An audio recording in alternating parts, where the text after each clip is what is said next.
राखी त्योहार आजा तू घरे भैया हो।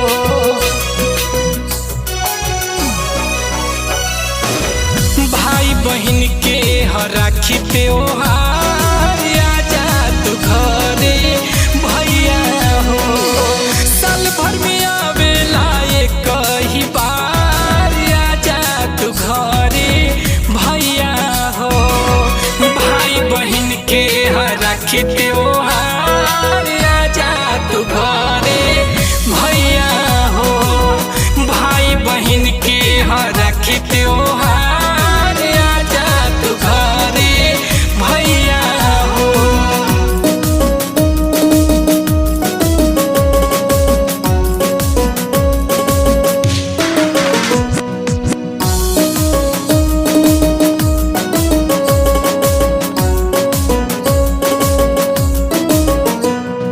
रेशम के धागा बांधी के हो खुश हो जाइबो हम राखी के हो।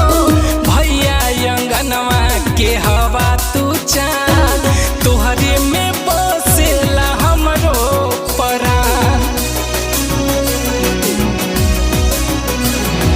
रेशम के धागा बांधी के हो खुश हो जाइबो हम राखी के हो। भैया अंगनवा के हवा तू चाँद तोहरे में बसेला हमरो परान। जिंदगी में चाही तोहार बस प्यार आजा तू घरे भैया हो। भाई बहन के राखी त्योहार